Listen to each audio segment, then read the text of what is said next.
اللہ تبارک و تعالیٰ نے ہم مسلمانوں کو پورے طور پر اسلام کی پاسداری کا حکم دیا کہ ہم جہاں رہیں، جہاں کہیں رہیں، ان میں اسلام کو پورے طور پر فالو کریں اور اس پر عمل پیرا ہو جائیں۔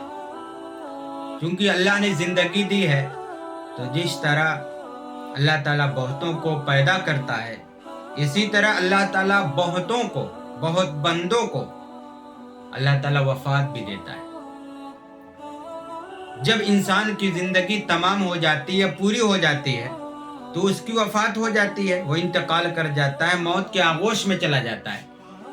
تو ایسے میں اسلام نے ایک انسان کی تعظیم اور توقیر کے لیے ایک طریقہ اللہ تبارک و تعالیٰ کی طرف سے اسلام میں عطا کیا گیا کہ جب بندے مومن کا انتقال ہوتا ہے تو اس کے لیے حکم ہے کہ جلد از جلد اس کو دفنایا جائے، اس پر نماز جنازہ پڑھی جائے۔ لیکن آج دوستو، یار کی وجہ سے، رشتہ دار کی وجہ سے بلا وجہ کی تاخیر کی جاتی ہے۔ تو آج میں جس چیز کو بتانے کے لیے آمادہ ہوں اور میرا خیال ہے وہ یہ ہے کہ آج ہم آپ کے سامنے نماز جنازہ کی فرضیت کب ہوئی اور نماز جنازہ کا کیا طریقہ ہے، مناسب ہے کہ اس کو آپ کے گوش گزار کر دیا جائے، آپ کو بتایا جائے طریقہ کہ نماز جنازہ کیسے پڑھی جاتی ہے۔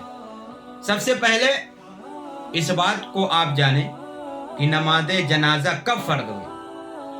اللہ تبارک و تعالیٰ نے نماز جنازہ کو ہجرت سے پہلے سال مدینہ منورہ میں فرض فرمائی، اور جب رسول اللہ صلی اللہ علیہ وسلم مدینہ تشریف لے گئے تو حضرت برا ابن معرور رضی اللہ تعالی عنہ کا انتقال ہو چکا تھا۔ آپ صلی اللہ علیہ وسلم اپنے صحابہ کے ساتھ ان کی قبر پر تشریف لے گئے اور نماز جنازہ ادا فرمائی۔ اور بعض روایات کے مطابق سب سے پہلے نماز جنازہ حضرت اسعد ابن زرارہ رضی اللہ تعالی عنہ کی ادا کی گئی۔ تو اس بات سے ایک بات معلوم ہو گئی اس حدیث مبارک سے کہ نماز جنازہ کو ہجرت سے کے پہلے سال مدینہ منورہ میں فرض کیا گیا۔ اب آپ جانیں کہ نماز جنازہ کا کیا طریقہ ہے۔ نماز جنازہ میں دو فرض ہیں، ایک 4 تکبیر اور دوسرے قیام یعنی کھڑے ہونا۔ 4 تکبیر یہ 4 رکعت کے بقدر ہے، کے برابر ہے۔ ہر ایک تکبیر 1 رکعت کے برابر۔ اس طرح 4 تکبیر 4 رکعت کے برابر ہو جاتی ہے۔ اور دوسرے قیام فرض ہے، کھڑے ہو کر نماز جنازہ کو ادا کرنا۔ یہ نماز جنازہ میں 2 فرض ہوئے۔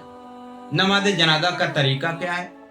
نماز جنازہ کا طریقہ یہ ہے کہ سب سے پہلے نیت کی جائے کہ میں نماز جنازہ فلاں مسجد کی ادا کرنے جا رہا ہوں اس امام کے پیچھے۔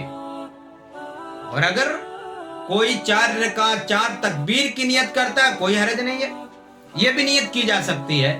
تو یہ تو نیت ہوئی۔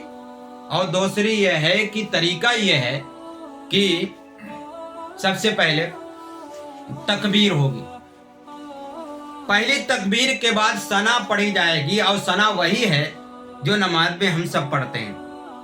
اور دوسری تکبیر کے بعد کیا چیز ہے؟